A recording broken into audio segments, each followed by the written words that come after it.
Welcome, Gary Ward, to the weMove podcast. We've been chatting for a while now, so we're Pretty comfortable. probably done it all. Yeah, very comfortable. How do you explain what you do? Because we know you from feet, Yeah. but it's probably not. Whenever people say that, I always think of there's a lady called Monica Volkmar, and she's in Canada, and she said Gary's the foot guy, but don't call him that to his face because he'll lose his shit. I think maybe I'm the foot guy because the book title is What the Foot, of course.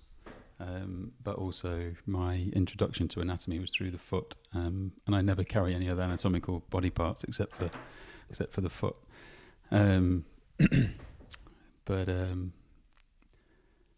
my main interest was really in trying to understand how the body actually moves. And I think when I started to inquire into that, I wasn't really sure that it moves completely as a unit. But that's something I definitely learned on the way that we can't ignore. And but as we kind of just said, that there's quite a lot of the same information on a lot of our podcasts. But the key bit really is that when I was ski boot fitting, and the goal of a ski boot fit is to be comfortable. And most people have really uncomfortable ski boots, when most people are in boots that are just way too big, and the foot moves around. And the idea, everyone thinks that their foot is being squashed in this ski boot, and then we'll say, you know what, it needs to be smaller. Your boot's too big. What? I'll never get in anything smaller. But when you contain it and you take movement away from it, but you allow the foot to move precisely rather than haphazardly, which it would be doing trying to move a ski that's not connected to a boot, that's not connected to the foot, you learn pretty quickly about the shape of a foot and what's going to move where and which part of the ski boot it's going to come in touch with. And so it went from zero anatomical knowledge to understanding acutely how a foot needs to move in a ski boot. And I don't know why. I have no idea why, just the way I think probably, but I was instantly able to kind of just go, oh, well, that's touching there. So if we build an orthotic to stop that from moving, we can contain the foot, and off you go. That boot will fit well. And the boot fitting well, they would come back and go, that was the best day skiing I've ever had. Thank you so much. Comfortable, but performance. Okay, that's great. And then someone else would come back and say, my back pain didn't hurt today when I was skiing, which is hurt like that for 10 years. You go, okay. And I had no clue why. So that was what started. There must be a connection. So that went on for about, I boot fitted for... Were you randomly boot fitting? Were you a skier and you, I don't know, had a job that you were boot fitting? It's like such a random thing. I was basically a depressed, lost postgraduate teaching training person who realised that I wanted to teach languages, French and German. And I wanted to, that was my thing. I think that was kind of my sole goal in life, was to teach languages. And everybody always said, there's no language teaching is lacking men, and you're really good at it. And I was, but I couldn't really handle working with kids whose interest was not learning French and German, which is the English kind of problem. Like, just shout louder and everything will be fine. And so I lost my way. And my mum bought me a How to Get Work in a Ski Resort book. She came home with it, and she was like, they both, mum and dad, must have had this idea, I just need to get away and go and do something you enjoy. And they knew I loved skiing, so I went away. I got a job. I was the only probably idiot in a suit who turned up at the Birmingham Ski Show looking for a job. Everyone else in beanies and hoodies, and which I've actually still adopted that type of clothing wear. But my second season was working for the guy who I did my first season with, and he set up this shop and he said, do you want to get into the industry? So that was a quick yes. Skiing every day, living in a place where everyone's on holiday, was just the perfect idea. And that job was to sell skis and boots. And we spent 3 days really early on just working with world-class boot fitters. There's a guy called Croc from Australia, Julian Mills, who still works in Chamonix as a boot fitter, and with the insoles company, Conformable, or CDAS as it was called then. And they trained us to build orthotics and look at feet in 3 days, which I still find is that my foundation in feet training was 3 days training and 6 years of observation. And finally, after 6 years of living in a place where everyone's on holiday, I decided health was kind of at risk. So I actually moved on in order to heal my body and to apply some work anatomically. And in the meantime, while I was ski boot fitting, I'd got my personal training qualification. The choice was train to be a physio, train to be a podiatrist, or just go and get a piece of paper to work with the human body as a personal trainer, which is what I did to do. It was personal training, sports therapy, and then I would work massage so I was ski boot fitting in the day, morning and evening, and skiing in the day, and massage in the evenings in local chalets or whatever, and then partying all night and generally knackered. But had a real good touch and enjoyed working with the body as well. So all of this stuff was cooking up and cooking along. And then I worked 18 months as a personal trainer before moving down to London and trying to apply what I was seeing somewhere else outside of a gym environment. And the curiosity became to understand how can I change somebody's foot and it make their back pain feel better? Like, what is the actual connection? Is it random? Is it real? And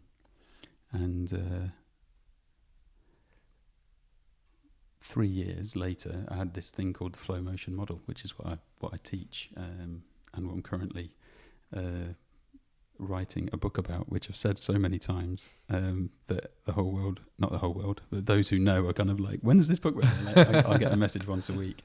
But just to kind of segue into that, we've already done 2 years of hand-drawn artwork, because there is not information graphically about how the human body moves. You have all imagery of anatomy is neutral, so it's very difficult to get an accurate portrayal of a foot pronation or a spinal side bend or an abducting arm, and so we've been diligently putting all of that together. So the model itself, which is what I set out to do, not for any other reason than curiosity, was to, when bone A moves, what's its impact on bone B, on bone C, on bone D, blah, blah, blah, blah, and you just keep going and going and going, and all of a sudden you've got a connection from toe to head.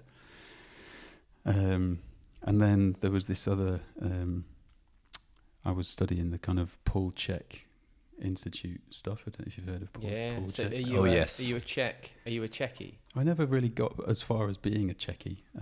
I did holistic lifestyle coaching with him, which is where I met my wife, incidentally, who didn't really have anything to do with the industry, was more there out of interest. And I did his basic. Shall I get that, or It's all right. Is it the phone? doorbell? So up to you. I better see who it is. Go for it. But I can go back to that. Sorry about that. That's all right. No, good. So The Czech thing. yes. So the reason I said that was they kind of introduced me to a 3-dimensional appreciation. So that was before I started the model. So it wasn't just a bone moves B, bone moves C bone, but it does it in 3 dimensions as well. So what I ended up doing, because skiing as well, I'll never forget one day sitting on a ski lift and watching somebody ski down a hill, and they looked like they were walking down the hill as they were skiing. So, one leg is kind of pushing in front of the other as they're doing these quick turns, and somewhere inside, I've never forgot it, so it landed deep, this idea that skiing is walking, walking is skiing. And as I've said to many people over the years, the way we walk, that the thing that we access from a really, really young age, or seek to access hopefully from a really, really young age, is actually a culmination of all of our joint movements coming together and all of our potential movements coming together, and then we don't really stray from those movements in anything we do. So whether it's climbing, skiing, hitting a golf ball, all of these movements and even the reflexes that we seem to acquire as babies, as we develop, are all feeding into this way that we move. So the model effectively tells us that there is one way that we move, and I think mapping that one way was the thing that I wanted to do. And I did it through the gait cycle, the walking cycle. Right. And to explain that, just to give you a little more insight, is so everybody knows when you walk that you should strike the heel on the ground. So when you strike your heel on the ground, is there an optimal way of doing so? And in my head, there would be. There has to be. There's a way of doing it well. There's a way of not doing it well. There's a way of doing it optimally. And in order to do it optimally, which is to get the outside lateral corner on the calcaneus actually on the ground, what position does the rest of your body have to be in order to make that happen? Does that make sense? Mm-hmm. Mm-hmm. So if for instance I couldn't quite get my pelvis over to the left as far as I needed to, then I would not be able to find that contact point. And so every step that I took thereafter, my pelvis would not be enough left. I wouldn't get the contact point there, and it would change the whole shape of my leg, change the rotation in my pelvis, change the position in the spine and the timing of the whole footstep. Now, if I was able to get it to the right but not the left, I might strike well or excessively on the right. And so both sides are compromised by my inability to move my pelvis, for instance. And that's how the model is for me, that's where the model is super interesting, is just to be able to take a single piece of your anatomy that you may have injured, that you may have a good reason why you can't get your pelvis left, and then go, but that's going to affect all of this in a certain way. Mm-hmm. So I think that, I don't know if that describes what I do or where I came from. Yeah, I think it does. My instant thought was, what do you think of all these barefoot running, the barefoot running craze?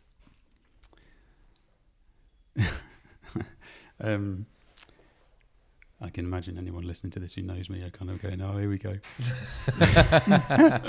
But I choose to be a proponent of human movement, not of the choices that humans make, if that makes sense. And so I personally don't have a strong reason about wearing shoes or not wearing shoes. The strong reason is only about can your body do what it's supposed to do? Because if you can't, even just that conversation we just had, if I can't strike my heel on the outside posterior lateral corner of my calcaneus because I can't move my pelvis, taking my shoes off and running, it makes no difference. Is not going to change that. So what are the things that in your body that you're hiding from? And when I say hiding from, it comes back to awareness. What am I aware of? What am I not aware of? And the chances of anyone actually being aware of it is slim to fuck all. They haven't thought about it. They're just going about their daily business. So if my pelvis is right and doesn't go left, I'll say to a person, can you send your pelvis left? They go, yeah. So it goes from wherever it rests to a position of left, and it goes back to a position of right, but we can look at it and go, it's actually barely gets off your right leg, but it does go left and right, and that's what their perception of normal is. And so... Do people then get further and further from their norm when they put shoes on? Just they can do, yeah. I mean, I think it disconnects them from that awareness. Life. It's got to be life, hasn't it? So let's assume that you had a normal birth in a normal posture, holding mum. and you did all of your crawling and stuff, then technically you should be able to access what it is that you should be able to. And access your anatomy is a phrase that we'll use quite a lot. Are you able to access all of your anatomy is a big kind of question. But from that point on, if you bump your head, fall over, fall off like the amount of babies falling off tables or whatever, banging their heads, running around like idiots. I mean, I've got two kids myself, and just to watch them beat themselves up, never mind parental influence, is it's having an effect going forward. And then working with a client, the biggest piece for me, which is, I'm not sure if it's 100% necessary, but definitely a history is an interesting thing. And the one that a lot of people know, because on Doctor in the House, I worked with a guy called Ray who had back pain for the past 30 plus years, who, of course, he had an injury history of all kinds of things, from broken foot metatarsals to concussions, falling off scaffolds, broken wrist, blah, blah, blah, blah, blah. But I looked at all of those injuries, and all of them happened after the onset of your back pain. So I just disregard all of those and want to know what happened before. And I guess funny is not the right word, but the funny part was the nothing serious line. And I said, what's not serious? And he'd actually been attacked and had his jaw broken. And so that was just before the onset of back pain, a bit like you were saying about the IBS stuff and your own discomforts there. The timings were spot on. So what if we deal with the jaw, or at least check it? And by checking his jaw, he was able to straighten his spine, put his weight in his left foot, do movements that he couldn't do previously. So what his perception of normal movement was, when we changed his jaw position, just completely changed.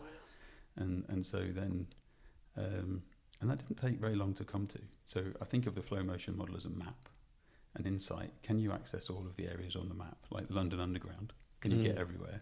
Or are there closures? And if there's closures, how do you work your way around it? How you work your way around it is how you live your life. Yeah. But based on an incident that happened when you were 15.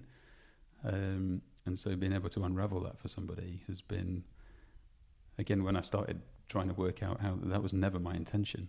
That was just the long-term outcome of studying with it and working with it for so long. Yeah, he's... I find it really, it's when you become, awareness is probably the perfect word. You know, talking through it seems really obvious. Of course, what you did when you were 10 or 12 or 15 has an impact on the rest of your life, but you just have no idea. And so I say that with regards to, you know, I've been seeing one of your students, Dom, and working through my list of injuries, and it was quite hilarious actually, just writing them down. It's like writing an A4 page. Well, I did this to my ankle, this to my knee, and then him explaining, saying, well, look, you did this to your ankle, so that meant, you know, the body's protecting itself, so you put all the weight onto the left, onto the other side, and then, you know, you did something to your knee, so then the body's really confused, and, you know, now it's going up to here, and it's like, oh my God, you know, and even we were doing one particular exercise where he's trying to get me to access some movement in my right pelvis or my right hip. And I couldn't get there. I just could not get there. And it was mind blowing that I could do it on my left, no problems whatsoever. But just trying to do it on my right, I'm like, I know what I got to do, but like my body just won't go. Like it was so bizarre. You actually can't find it. Yeah. Like it just didn't have any, I had no sense of what it was like to go there. Yeah. And of course, it wasn't, well, it wasn't a particularly hard movement, but I just couldn't get there. Yeah. It took me like an hour to get there. Yeah. And then once I got there, it's like, wait, how come an hour ago I couldn't get here, and now I can just get here every single time? Yeah. You know, and then just seeing the impact that then has through the entire chain. That's then the unraveling that happens afterwards, is when you start to access a new movement. The joy of that is that you can actually leave the clinic and go for a walk knowing that movement is not necessarily knowing, but the movement is in place. As long as the limitations and obstacles that were blocking it have been removed, you just go and you know, we'll use the line walk yourself well. And I know the biggest complaint of students of mine is that the one that they come with is, I know that I'm kind of doing good work, but it really upsets me when people come back with the same problem and the same solution, because it makes me feel like the solution was only short term and not effective, and can we do something longer? And you go, well, I don't think making an adjustment to a person is difficult. I don't think it's difficult to see what it is that a person is unable to achieve, but finding the reason why they're unable to achieve it is definitely another layer that's not necessarily being considered, certainly in all realms. And what we were left with a lot of people who are on that treadmill of being just treated without actually getting to the root of the cause and effect. Yeah. So I was, you mentioned about the IBS thing. I was sharing earlier on that many years ago, I had really bad pains in my arms. That was repetitive strain injury, and spent a year going through like Western kind of physio, etc. And got to a stage where I was being prescribed low doses of antidepressants to de-stimulate the nerves, which was kind of really upset me that that's what I was. And I kind of knew that this was not. I was like, yeah, you're just kind of treating like sort of what I'm feeling, nothing more. And went to a Chinese doctor, and instantaneously he was like, it's your digestive system. What's going on? I was like, yeah, actually, I've just bizarrely developed IBS at the same time. I've got all these symptoms. He was like, yeah, we'll get that cleared. And, within like a, relatively short period of time, it had all gone. Yeah. I was like, this is crazy. Like, one set of practitioners had me on antidepressants to stop me feeling anything. I was like, so I'm going to take a low dosage of antidepressants for my entire life to stop my arms from feeling anything? It's pretty scary, isn't it? Really scary. But I think the model that is, and what people come to us to study is what this model is: anatomy in motion. How does the body move?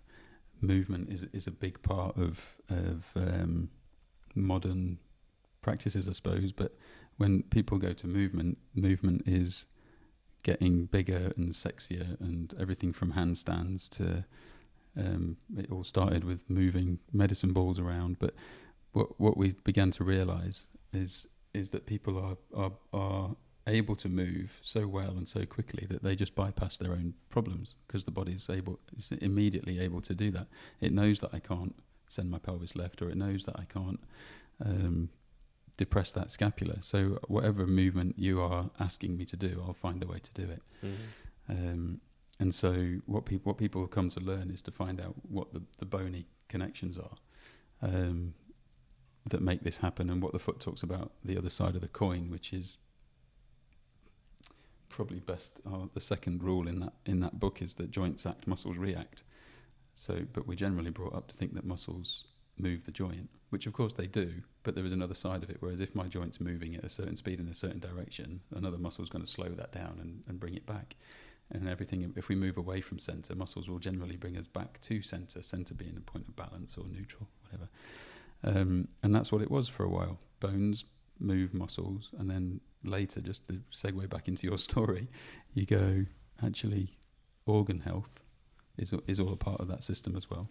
The muscles are innervated by the same nerves as the organs. So the organs, the nerves, the bones, the skin, and then so you go from a play of this is what the bones do, and joints act, muscles react, to actually, if we can get the skeleton into a position where there is no compression between bones and there's no tension in muscles, i.e. finely balanced, and able to comfortably move away from finely balanced to imbalanced and back to balanced on one side, and then do it again the other side. So even footsteps, even movement in the knees, even motion in the pelvis, spine able to rotate both ways equally. Then what actually happens is you'll take any compression and tension out of your organ system. You take any restriction and limitation on your arterial, lymphatic, nervous structures. All muscles can be used evenly on both sides, both shortening and lengthening. And what we discovered is that in a single footstep, every single joint motion moves through all of its three planes in a single footstep. So we can map that. And so if you're anything that you're missing, any joint movement that is lacking, will lead to a compression and imbalance on one side, which will restrict arterial flow, nerve flow, messaging around the system, organ dysfunction.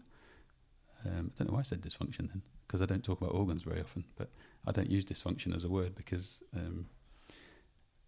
I think it's highly disrespectful of what the body's capable of doing. I think the body is able to take all of the information it gets from itself and work out how to function itself best in the name of survival, which is a word I was going to chuck up a bit ago.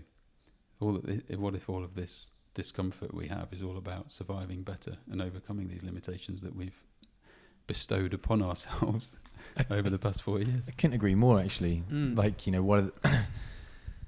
all our trials and tribulations in life, came about as a way to improve. And if you can frame it in that way, then they're less traumatic. But it's really hard to frame that way because the emotional response is, oh my God, this is horrific.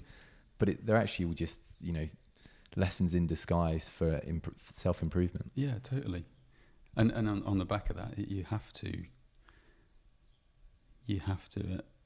empower anybody to take ownership of their own body again, to have awareness of their own body, to have awareness of what it's capable of, and to more critically understand what aspects of that it's unable to actually do. And this is a bit of a little weak pitch, but we have a program called Wake Your Body Up, which gives the intention is that it gives this ownership back to anybody who takes it on. And in there, so people can self-assess where the weight is in their feet. So if you might find that your weight's all in your left forefoot and you've got a neuroma in your toes, you can look at your posture in the mirror and you do your best to draw it out, but you're actually actively having a look at yourself. Is my hip higher on the left than it is on the right? Is it rotated? Is my rib cage rotated in relation to my pelvis? What's happening? Is one shoulder higher than the other? Pretty basic, but all covered. Does my head sit over my pelvis, or is it to one side while the pelvis is the other? And how does that then correlate to my foot pressures? So that's all an educated piece for them. So I'm trying to educate people about themselves. I don't believe that the necessity is to actually educate practitioners, but to educate people to help themselves.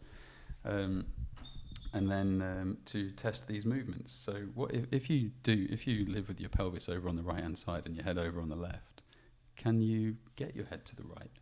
Like you said, what movement is that I can't access? Can I experience my pelvis to the left? And as soon as we start going through this process of can you, they already started doing it. So where their brain has switched off a movement, and I think of it as like almost shaded out. So if you had a spectrum of your pelvis can go, 30 centimetres left and 30 centimetres right, but it lives already 10 centimetres to the right. It can only go, it will take that 30, 20 and 10 either side of a midpoint. So there's 20 centimetres of blacked out space that this can go into. Not always because it can't, because that might not be the problem, but because it never has to, or because it can't because of something else rather than itself. But to start going into that, making that 20 centimetres become 19, become 18, become 17, while integrating movements in a standing up environment, you're already repainting the brain's perception of itself. And so that's the intention of this program, where just by assessing yourself and checking what you can do, you've already begun undoing some stuff. And what I'd like, or what I do like about people that I've communicated with around it is that they're a lot of their stuff will kind of disappear as they start to access new movements. But other stuff will kind of come to the fore, and so they start to home in on actually what their real problem is. But it might not be the neck thing that's been bothering them for ages. That might clear up quite quickly. But they start to find out that it's because of a hip that they fell on 10 years ago. And so I asked them in the beginning to write all your history down.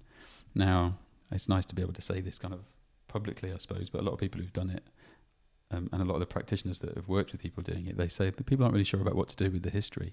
And the point of the history is if you landed on your hip 12 years ago and you find that that's an area of limited movement, it might not be where it's uncomfortable today, but if it's limited in movement and you fell on it, maybe that's the thing that needs looking at.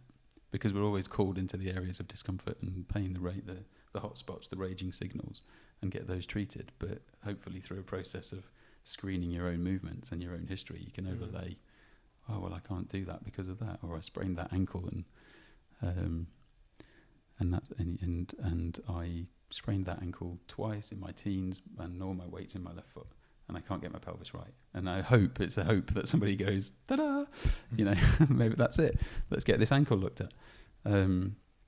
So there is that available out there, but the overarching is back to just taking ownership, completely taking ownership, and recognizing that you're not dysfunctional. You are functioning as high as you possibly can based on everything you've done, but you do run out of options. So if you do your ankle, you're probably all right. 6 weeks later, you can carry on. But when you've done your ankle and your hip and your shoulder and you broke your jaw, and I'm talking about myself, all your options start to limit. And then what we end up doing is going, that's weak, strengthen it, stabilize it. And we lock ourselves into our kind of chalice of movement that we've found for ourselves, rather than explore all the areas that we'd forgotten about. So there's definitely a second side to this. There's nothing wrong with strengthening and stabilizing and going barefoot, but if you need to get those movements that you've lost back in your life, if you want to be set free. Like the quest for people doing handstands. Yeah. And it sort of, like, people like the flashy things, so they overlook, their shoulders aren't open enough, so they just get stronger in a get a compromised band position. Crank them, Yeah. And we're amazing. It's amazing that we can do that. We have a joke on the course. We have a whole chat around all this stuff, and then we go, so who thinks that they're movement people? And people are like, I'm not quite sure if they put my hand up or not. But it isn't to take a step up and look down on them. I'm in awe of the stuff that people can do, and I'm more in awe that they can do it with the limitations they do have in their body. But it just shows the power of what we can actually do as a human. But what could you do if you found those little things that you could put back in your system? That's the exciting part. Yeah. I think, how far can you go? I think so. When everything's in line and effortless. I think that's my two words are efficiency and effortless. If that's what you're looking for. If you are in an effortful space of movement, you won't be efficient. You will waste energy, and energy pours out in these hotspots that we call pain, which is just signals communicating to the brain, going, something's not right here, dude. Like, you should pay attention. At which point, if it was your car with a red signal, you take it to the garage, but otherwise we'll just crack on and go.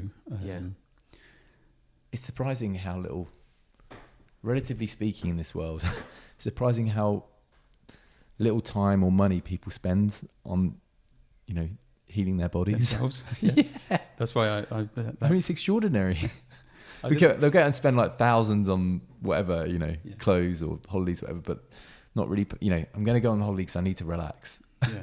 Spend a couple of grand on it, come back, and they've still got the same pains in their body. Yeah, absolutely. Yeah. Had a good couple of weeks. Yeah. But that's why that program, I priced it at £9.99, and people would say, why? That's amazing. And I'm like, well, because I need to pay for the cameraman. and I want it to be completely accessible, and probably less than the price of a therapy session. But if you do it well, it's a lifetime's worth of therapy. And I worry, if worry is the right word, but it doesn't, because it doesn't keep me awake at night. But my concern would be that, your perception is that £9.99 is not very expensive and therefore not very valuable. And also that people might think that it's just a do once thing rather than a do many, many times. But it should be something that you would do almost every week. I mean, we do them. I mean, students will say to us, do you actually do this every day? And there's a part of, yes, every single day we will check our own movements. And specifically, if I wake up one day and the neck's sore, it's an instant, just check in. What's going on? What am I able to do? What am I not able to do? What's different today from yesterday? Even our students who are therapists and practitioners themselves will have that almost surprise that we practice what we preach. And so we always say to our therapists is, don't be, because all therapists will complain about the patient who doesn't do the homework, but so we're like, don't be your patient. And again, them taking ownership of their own body as well. It's like I'm making a broad generalization here. Because of personal experience of friends, it's like doctors. Like the 10 or so doctor friends I've got kind of rank up as most unhealthiest people that I know. Their stress levels, their drinking levels, their sleep levels, But then look at everything that is placed upon them is through that notion that I'm not in a good space, I need help from someone else. Which again, if you think about the taking ownership part, we can actually take stress off the system. And when I say the system, whether it's the NHS or the doctors, but those guys are on hiding to nothing. Yeah. So I do think, yes, we would like the doctor and the therapist to take ownership of their own body, and we'd like people to be able to do that, and you don't know what the outcome of that is. So I always say I won't enter into a you need fixing, I'll fix you relationship with anyone. It's that you're going to have to do this yourself. I will, what I call shine light on the dark areas, which part of your bodily movements you're unable to access, and I'll do my absolute damnedest to help you understand it, find solutions for it, move through it. But you can't just do this, once a week with me. In fact, you can't do it with me at all at the moment, because I'm focusing on other things that are all about, one, training people, two, educating people to work with their clients, but also educating clients to help themselves. That's where value lies, though, when you have to put the work in. It's like being given a piece of information versus understanding the information because you found it yourself. 100%, yeah. And, if there's no buy into it for yourself, then you don't, there's no value in it for yourself. No. It's always been the same. Yeah. I think now it's just fashionable, isn't it, to become mobile, to be the wellness movement. Yeah. It's the trendy thing to do. So one green juice a week, and and carry a yoga mat, and then all of a sudden everything will be everything's fine. Perfect. Yeah. Why is that? Where does that come from? Because in my head I kind of went, well, we do see a lot of that, a lot of the fad stuff, and I think people maybe they're posting pictures of that a lot, whereas a lot of people who are chronically struggling aren't posting pictures of their struggles, so we don't see the struggle. Yeah. But actually the struggle is as fashionable as the... They look perfect on the mat. You just don't see the bit on the camera where they have to struggle over to the camera to turn it on. Yeah. Cut that bit out. Yeah. It's like people getting into ice baths, and I know we do it, and then we get in the sea in Brighton, and there's the old guard that have been doing it. It's just what they do. Yeah. They're now, there's no Instagram, there's no nothing. It's just we've always got in, and the same with the ponds. Yeah, that's hilarious. They just do it, but it's it makes you feel so good, and yet so few people do it. And I know Paul Check's a big, advocate of cold showers first thing in the morning. Yet people just don't. I've done it once. Does that? Yeah, I'm not a fan myself, but I haven't gone fully into that sphere. But I think it's like anything. You do it, and then it's no longer cold now. So we'll go into end it. We don't identify it as cold. Yeah. It just you change. That's it. You change your perception of normal. Yeah. It begins to change. Yeah.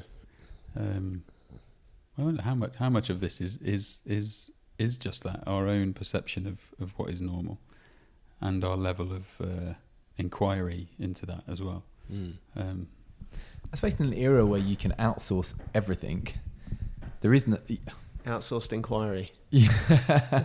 When you can outsource everything, it really takes you away from self-inquiry into anything. Sure. And so, but I can an app can measure that for me. I remember a funny story someone else was telling us, and he was out for a run with someone, and the guy and our friend guy A sort of said, okay, let's go faster, and guy B said, but my heart rate monitor says it's at 50. I can't, that's it. I can't go any faster. How do you feel? Yeah, I feel really great, actually. It's like, you can go higher than 50, but I can't because of my heart rate monitor. Yeah. Outsourcing, the outsourcing feel, I suppose. My kids came, their friends are being bought Fitbits, and I'm like, can I have a Fitbit? And I'm no, absolutely no way. The day you're 10 and 7 years old and you can't navigate your own health because you live in by a machine, you're screwed. Yeah. And they look at me like I've got two heads, but you can buy one when you're old enough to buy one if you want, but I'm not doing it for you. There's absolutely no way. And what did you say? The outsourced inquiry or something? Yeah. What came to my mind was the other problem is instant and delayed gratification.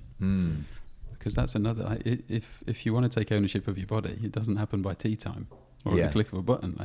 You have to have a vested interest. Yeah. And in order to have a vested interest, you need a reason. And then once that reason's dealt with, to keep it up, you actually need, your values need to change back towards you, not away from you.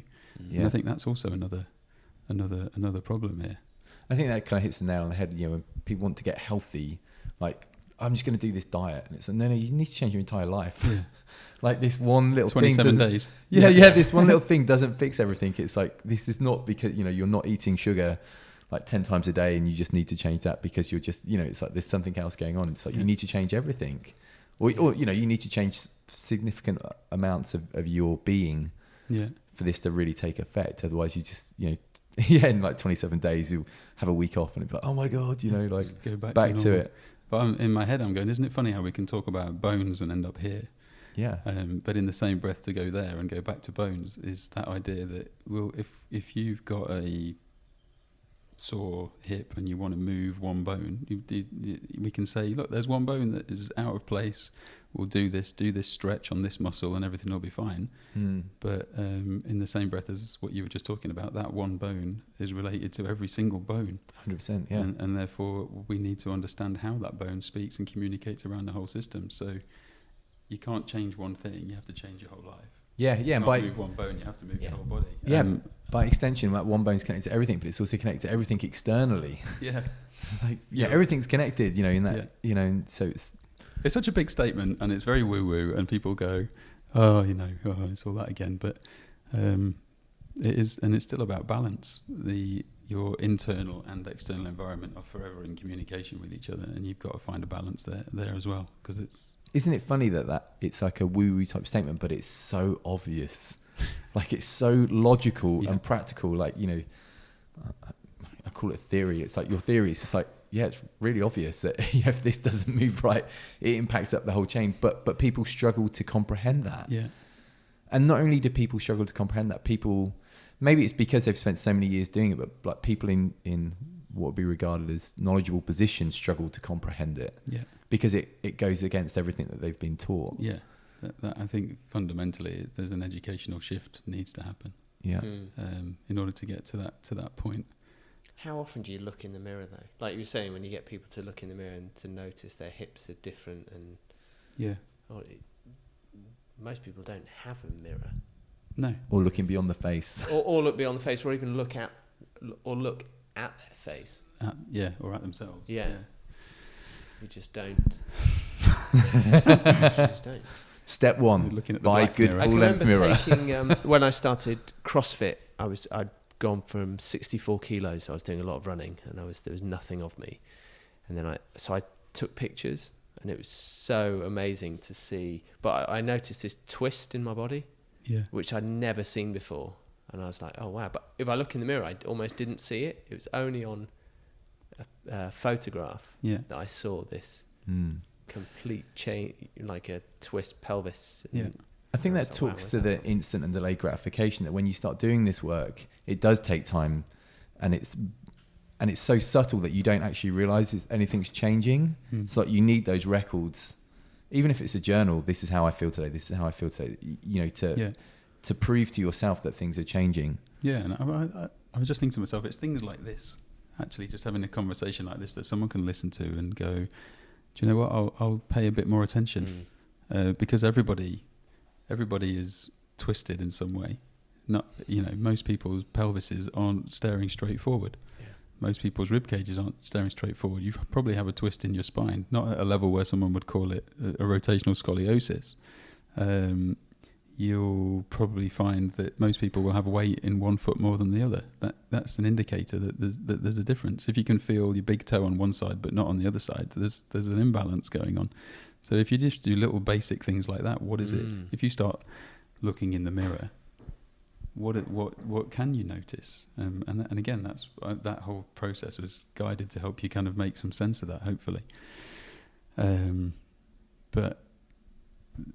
There's a lot to it, but I don't think it's very challenging. Simple, making the complex simple is doable. Making it easy that's the hard bit. The simple to understand, from maybe my point of view, and difficult to teach, but when people grasp it and they spend time with it, it's easy to understand. Helping somebody else. A guy I'm working with at the moment,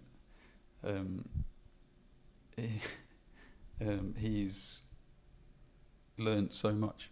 He's a sportsman, and in the hours that we've worked together, he has a full-on grasp of how his anatomy is moving, how it needs to move. He's had a full educational process and is able to make informed decisions without me, as a result.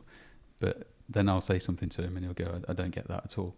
And so there's it is super simple, but piecing it all together is always going to be a challenge, and we'll always need experts. But to take your body and move it into spaces it's never been before, all it takes is a step of knowing where it's never been, and then a decision to move it. The rest is happening outside of your control. It's an unconscious response. If you get more blood flow into an area, more oxygen, more nutrients, good stuff's going to happen. And I think that's the easy bit. The difficult bit in really, really complex cases might be super, super challenging for the sharpest therapist. And you just have to dial it all the way back and go, well, you never get your put weight in your left foot, so let's just do that. And be patient with that and enjoy that process, and then we'll look and see what difference that makes. And now can you see how you don't bend right anymore? Just go away and bend right. And that's the idea of taking, if you don't have a lot of money and you want to do this, and you get hold of that video and you go and you do it again and again and again, and you check in every week. And if you're diligent, and there's always a type of person, some people love to make notes and write down. Other people need to draw pictures or whatever. Everyone has their learning style. But if you're able to write down and just go look back, and after 6 months you're looking back going, crikey, do you remember I couldn't do that? Do you remember I couldn't do that? And now you can, and what the differences are. I'll always urge people to do that. I think that what's come out of being able to, the years spent trying to understand how the body moves intricately, comes back to, can you get your pelvis left and right equally over the same space of time? Can you yin it and yang it and find the midline? Is that kind of the basis of everything, the pelvis then? Is that the fulcrum of that's a nice body? question, because it brings us, put our feet back on the ground, if you like. But the pelvis it's a complex structure in itself, but you take it as a single unit. My original learning was, you think of it like a bucket or a bowl of water, and if you anterior tilt, water pours out the front, anterior, and if you posterior tilt, water pours out the back, posterior, and you think of it like a bucket.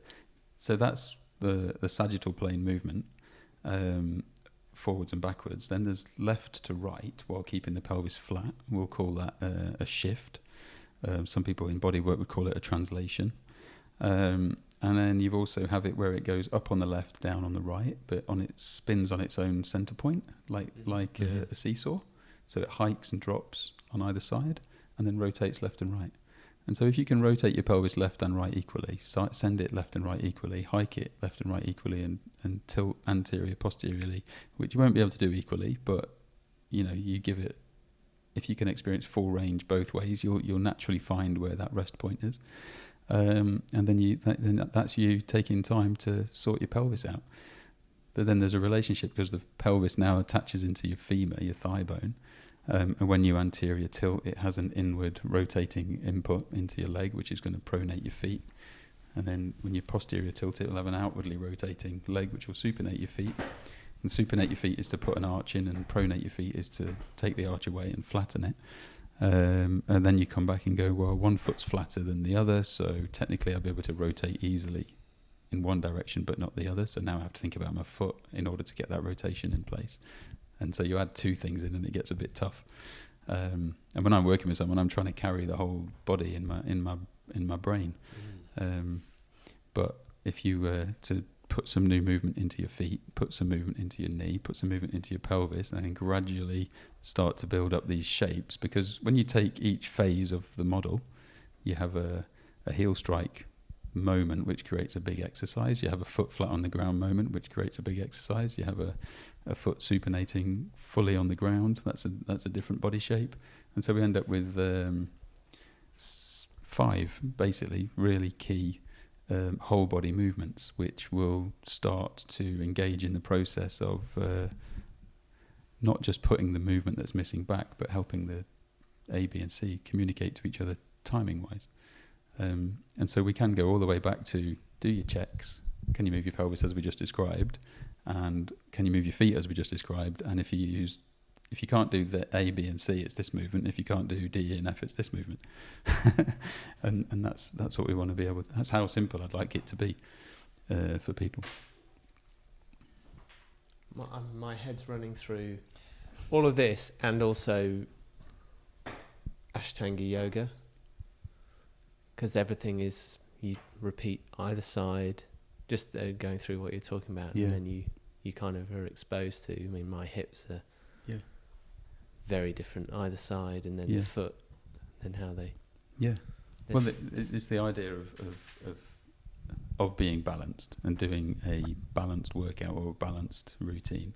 The challenge that we have even in the yoga space is, am I aware of the hip flexion difference between left and right? Because when I go into a warrior with my left leg forward, if I can't flex my hip very well on the left because of something, then I will inevitably be forcing myself into that flexion to make that pose feel equal to the other side. And so, with all due respect to yoga, and I always caveat with saying that yoga kind of saved my life after skiing. So I fell in love with yoga, and obviously it's a full body movement, and I was experiencing connections, and it all fed into the stuff that I'm doing. But it can still end up being a big and sexy movement that is way more than you need, because what you need is slow and specific meaning making sure that I can flex that hip, and I can flex that hip because or I can flex that hip despite the foot's limitations or whatever. Comes back to awareness though, doesn't it? Always. It's an amazing practice. Certainly, I mean, we practice Ashtanga, so it's quite structured, that you could just fly through it all and miss the point of the subtleties of the hip, the foot. Absolutely, unless you're already engaged in that space. And I think that's the hard bit, is I'm struggling, I'll go to yoga, everything will be okay. Yes, but you can just lock in. It's like having a mirror right up in front of you to show you all, because what you're looking for are the uncomfortable bits, and going, there's this uncomfortable bit here, which is different to this side. So how do I become friends with the uncomfortable bit to make it feel comfortable? Yeah, you have to define uncomfortable as well. So make it the new normal. That's what you want to do. Yeah, I love that phrase, the new normal.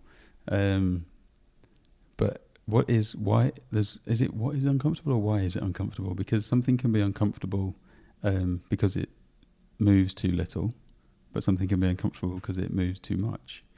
And is it moving too much because something else is moving too little, or is it moving too little because something else is moving too much?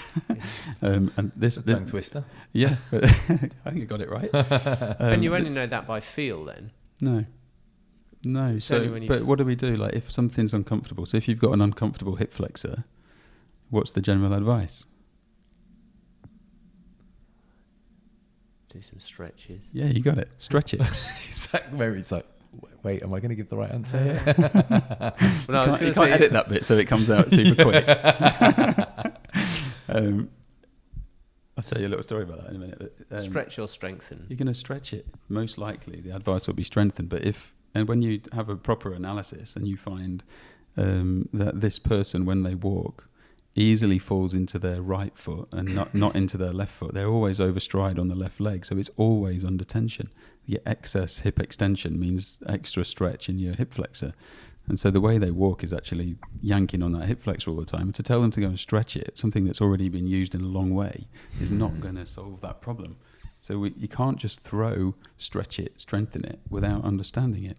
And the only way you're going to understand it is if you go, well, what that would probably mean is I can't rotate my pelvis to the right, I probably can't anterior tilt the pelvis, or I find it harder on the left-hand side, I can't hike the pelvis on the left. All of that stuff would tell you that. But if you do that, you start to change the way your hip flexor is being used. It's no longer being demanded to stretch excessively, and therefore it will self-correct itself.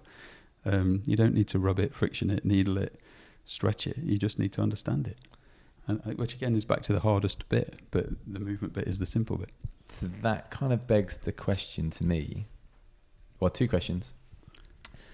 If you go and see a PT, this is the first thing that they should be doing, an analysis of the body. Because otherwise they're giving you a set of training activities to do that could be wholly inappropriate for your body. Yeah. Well, there's above and beyond. Well, I know, you shouldn't be doing this. There's the nuances. There's always been an assessment protocol. I mean, but people get assessed, but they don't get, can you get off the floor without using your hands? Yeah, I think the assessment has changed over the years, certainly since I studied. And my modern take is speaking to students that have come far in my work and that we have good relationships with, and you're chatting like you would with they become good friends, obviously, and you start to find out about them, and you start to realize what they weren't actually taught, and so it's almost like it's a bit boring to teach the fundamentals. We'll just go and do I don't know, whatever the next thing is, and so I think I was lucky enough to learn at a time when maybe people were learning the really sexy stuff, but the sexy stuff was founded in the basics, and then it became the sexy stuff which became the basics. And if you don't have those basics, it's a real struggle to make these decisions, and very easy to argue with someone who is advising that you go back and look at the basics. But I don't think there's any real advanced here. Basically, a hip can flex or extend. There's no advanced hip flexion. Does that make sense? Yes. There's no advanced extension. There's no advanced. It's can it do it or can it not? Yeah. And that's as basic and as advanced as we'll ever try and get. Yet that is incredibly mind-blowing and uncomfortable for students to come and listen to, which I find incredible.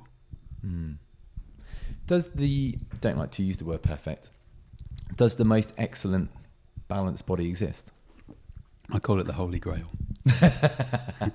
Even finding, still searching then. Finding your own centre, yeah. Finding centre is the name of my course, and we'll just, may we spend the rest of our lives seeking it, finding our own personal centre. So you can't stand in it. So I'll go back to work on force plates. But if you stand on a force plate, you're perpetually moving. So the closer you are moving around your centre, the more effortless it will be, more efficient it will be. Whereas the further away you are from it with your weight in your left heel and a rotated pelvis, the more effort there's going to be. And you'll feel tension in tissues and compression in joints.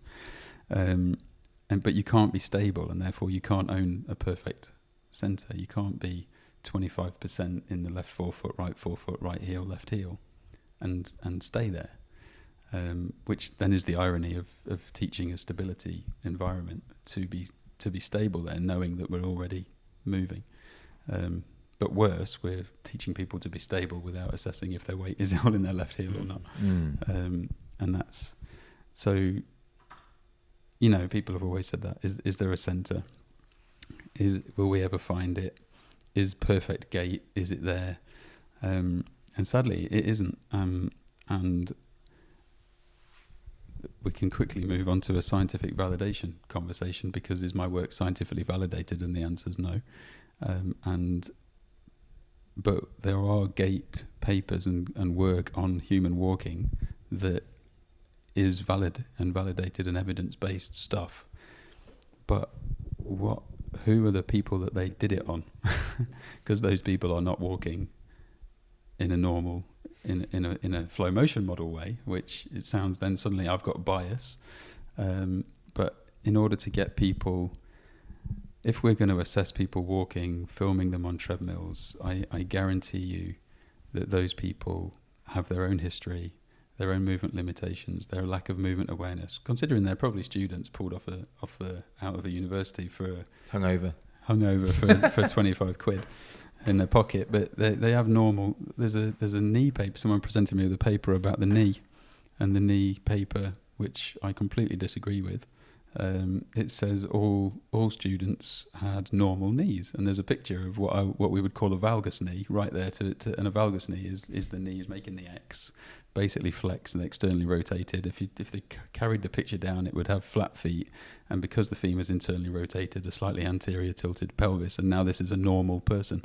So I don't know what the gauge of normal is, but all of a sudden I don't think, and I know I get a battering for this, but you can't really trust some of the papers that you read if you don't really know again what founds the basis of it. So what we'll talk about in the model is based on almost a trust thing. And the trust thing is that we all know there's a neutral side of the body, an upright neutral in all ways. That's your anatomical skeleton. And either it's designed to stay there or it's designed to move away and come back, which it clearly is because all the muscles are set up to control it. And when I say control it, if I hike my pelvis on the left, I have muscles that will lengthen to accommodate that and contract to bring me back. Now, either I'm supposed to do that on one side only, or I'm supposed to do it on two sides only. If I'm supposed to do it on two sides only, there must be a time when it goes left and a time when it goes right. And then the model shows you all of those times. So you get the time it goes up, what happens down in the knee, what happens in the foot, what happens in the spine. And there's these wonderful relationships that come out that you can test and work by. And so what we know is if somebody's got a foot that is flatter than another foot, or both feet are flatter than neutral, the chance of them in the 0.6 seconds it takes to get from heel to toe of experiencing equally the opposite amount of supination, because that would suddenly be too much time and too much range, is no chance at all. So the limitations are already there, just walking on the treadmill and being assessed and then making assumptions about what normal movement is. And there's normal, like you said, new normal. There's normal is what people are doing, but it's normal what people could be doing. And it's a huge discrepancy. And so the bypass is to go to the people and go, do you know what, can you supinate your foot? Can you pronate your foot? Can you move your pelvis left and right? And then let yourself fall and find itself. And that's why it's called finding centre. Because I don't know where your centre is or your centre is. It doesn't matter how much I study you, I don't know what that is. But you do. So if you can explore the movement through your whole body in such a way that it enables you to access it, then you find your own centre. And if you do that over a long period of time, you might find your holy grail. Drink from the cup of everlasting youth. Who's this work for then? Because it is work, and yeah, anyone can do it, but not everyone's going to do it. No. No. Even pro sports athletes won't want to do it because what they're doing is, well, I've got this far. Yeah. So why do I need to do this? Like who? Clinically, the answer for me is when I end up, and I was ending up with people who've run out of options. So I've gone here, didn't work, gone there, didn't work, been there, didn't work. Surgeries happened, another surgery's happened. Surgery still, they're going to do another one, but I don't want another one. And that seemed to be virtually every client that I was working with. Mm-hmm. Pro sport people are the same, just run out of those options. So I don't know who the work's for. The work, what the foot is a book that people either love or hate, and I'm totally comfortable with that because it's another finding centre thing, isn't it? You can go on Amazon and there's 5 stars and 1-star reviews. Yeah. One star review says it's the biggest pile of shit they've ever read and that I stole someone's work, and the next one is change their life. Yeah, absolutely. And you're never going to get away from that. You want that. You don't want to be in the middle, do you? In the middle? Like you want either 5 or 1. You don't want 3.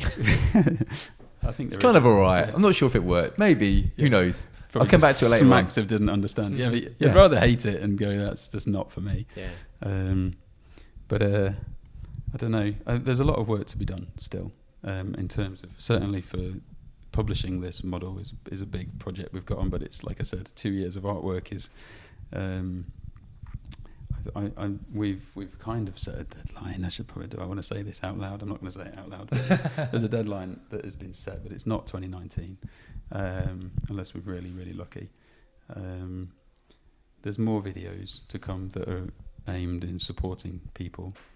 So the next one is to wake your feet up, which is more specifically around feet and how we use our wedges. And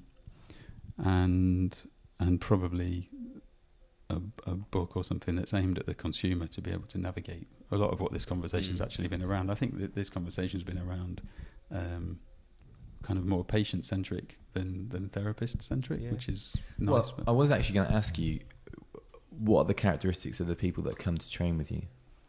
If, you know, following on from the question of who's this work for. What do you mean by characteristics? Well, what type of... There must be similar character... Well, maybe there's not. I'm wondering if there's similar characteristics or a similar type of therapist or a similar type of practitioner that comes to train with you, such as Dom. So, you know, the history of Dom, who I go and see, is that he woke up one day and couldn't move his arm.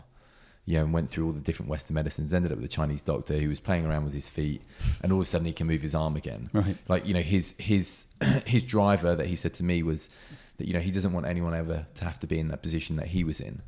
So like his characteristic would be that, you know, he's had some type of event in his history that's brought him to your door, and he's open to, because he went to all these different practitioners before he ended up at the Chinese doctor. You know, he's open to, you know, to receiving this information. Is there, you know, are there similar characteristics of the people that come to train with you? Definitely. But I actually think anybody who evolved into being a therapist has that reason. They did it to help themselves and then just end up helping other people. So there's that. As ever, it's not going to be 100%, but definitely see that a lot. And the other thing is there's genuinely a strong desire to help other people, and then the third is someone who's just got a real geeky passion for the work as well. And to that point, it is amazing to watch Dom smile when little things click. Yeah. Like, he's so into it. Yeah. Like, little things happen. He's like, see? Yeah. This is amazing. Like, he's got that. Well, that's and I'm sure he won't mind me saying, but yeah, he's got that kind of geeky, like, this is phenomenal. Like, a genuine interest in it, you know. The whole week that he spent with us was the same. And I don't say it very much anymore, but we used to say that, like, if you were to define anatomy of motion, it was that we used to say, and it's the smile on the face. And so the person walks away, as you've just done a movement with them, they walk away and they turn around and they're smiling on their way back because they feel lighter and more effortless and efficient, and but also the joy in the practitioner's face, and it should be a joy. I mean, we're not.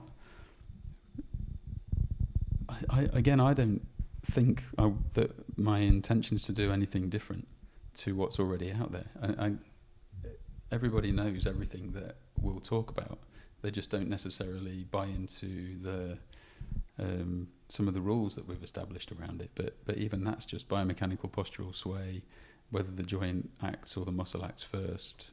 There is an idea that you can lengthen muscles before they contract, or that you can contract muscles before they lengthen. But in human movement, you only actually see one of those things happening.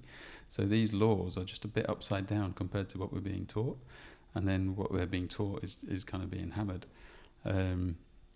So the real, you know, the smile on the face thing is actually just going, do you know what, I don't think that hip is going up every time you put your weight in the left leg, so why don't we try this? And then you go away and they walk and their hip hikes and you'll go, wow, that's amazing. And so there's a real gentleness, I think, around it,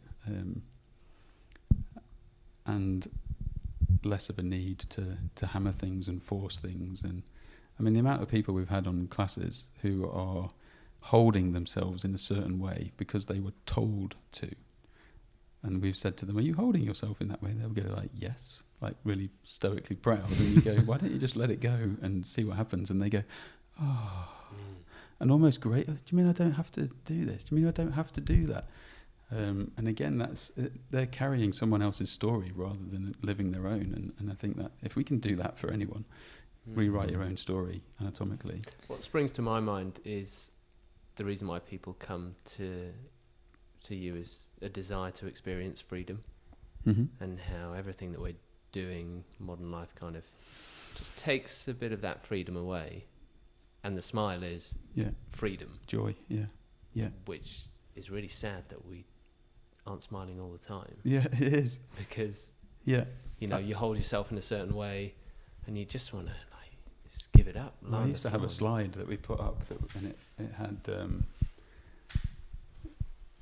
basically it was control on the left and liberation or freedom on the right, but stabilizing something is controlling it, isolating something is controlling it.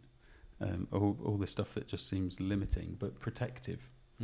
Whereas setting it free, mobilizing it, integrating all the parts, and I wanted to be on that side of the coin. That's the vibe I want people to go away with, and why people would enter into any engagement with us at all is that to be able to set themselves and others free. If that's, I mean, I don't know how many therapeutic schools of thought have got that up front, and well, you don't really see many, but I think that's what we want for everyone, for them to experience freedom. You know, it's always, you know, don't struggle, you know, and that was certainly something that was said to me, and it really sparked something. It's like, I didn't want to struggle. I wouldn't want anyone else to struggle. And it's like, you know, control yourself. It's like, well, I don't want to be controlled. No. You know, why would I want to control myself? Because it feels tight and held. And whatever we can do to move away from that, in what is probably a very controlled world anyway, whatever we can do to do that for ourselves is like you say, liberating. Yeah, exactly. And I always think of the people that we then look up to. When you see them, they look effortless and they look free. Well, you know, whether it's an athlete or they're expressing themselves fully, completely in that moment. Yeah. And yet, coaches go, don't do that, because you've got to fall in line with this. And then you end up with not that. Yeah. Because they're not allowed to be themselves. No. And I guess maybe it's finding their center is being yourself, isn't it? Yeah. When you find your center, you just are yourself. Yeah. It's not. It isn't just an anatomical conversation. Let's you know, the great speakers of the world are enabling you to uncover your own values and spend some time addressing what the things you really want in life are. What it is that really ticks your box. What makes you smile? And if it doesn't make you smile, don't do it. And I didn't realize I had the choice to do that. Yeah. Choice being a magical word. And that's what I think, when you, again, like you guys, not many people are, or people who are doing podcasts are generally doing it to raise awareness, to give a different way of looking at something, and if anybody is going to take that on and choose wisely in their own choices, they're going to notice a difference, and then they start becoming those who preach, and slowly, hopefully, it all kind of turns around. But there is I still feel like it's a small boat next to a big cruise liner, trying to go against the waves. Well, if you don't know what you don't know, absolutely, and that kind of sense of freedom. Even just for someone to be able to walk without pain, the body is so amazing that it just deals with the pain. Yeah. And you keep on going. Yeah. And it's like, celebrate it, because the body's an amazing thing, but you don't have to experience that all the time and become numb to it. Just do this. And it's like, what? It can't be that easy, because I've had this for 15 years. It's like, well, you didn't have it before the 15 years. Yeah. I'll never forget a kid stood in my room going, I've been taught to manage my pain for the past 18 months. And he went, what the fuck am I supposed to manage now? Yeah. It was a really poignant moment for me. I mean, it almost makes you cry to think. But I think we end up, again, I lean into some kind of touchy areas, but not that we shouldn't be aware of pain management, but are we predominantly moving into a pain management space because the biomechanics that we actually are educated and live by are not sufficient to help people out of them? Because actually there's been a period of time where people are saying biomechanics is not a useful thing. It's not going to help you get out of your discomfort, but that is 100% not what we have found over the years. But if biomechanics is the control side and our biomechanics is the liberate side, then maybe we just need a new word for biomechanics. But you can set yourself free through movement and choice and better decisions and taking ownership of yourself, rather than relying on somebody else who's going to try and help you control that body part that's a bit wayward, which is the wrong body part to look at in the first place. There's definitely control steps outside. And suppressing and covering up. All words that you'd never if someone covers up something, they're a bad person. Yeah, we do that. Take some painkillers. Band-Aid, yeah. I think on any level, if you can set out and strive to work to try and understand what it is that's making something happen, and never give up to get to that end, then you're going to make a big difference. Yeah. Is there anyone? Okay, final question then. Wrapping up, is there anyone to your mind that you see that moves that maybe people would generally be aware of, that moves in such a beautiful way that you'd be like, this is almost the most excellent specimen? My goodness. Or is that another holy grail? I think it would be a holy grail, and I'm itching to find someone in my head. But I think in all, and I'm naturally thinking of sports people. Do you know a guy called Roy Gold? No. I'll show you the Instagram afterwards. I think it's just unbelievable. Really? I'll look him up, guys. But I think there are, going back to the words effortless and inefficient, I think there are people who appear to move effortlessly and efficiency on a tennis court. Djokovic, but you know that he's got his limitations and injuries. Messi for Barcelona. You watch these people and they just seem to do everything with absolute pure ease. But what it doesn't mean is that they can do everything that we've been talking about. It's just that they are able to maximise the access to the anatomy that they do have super well. Mm-hmm. So I don't know. I mean, there is genuinely an idea that being centered is not a solution, or because, and what people will say is there are people out there who have a hunchback and look like they walk with a limp, but they're not actually in any pain.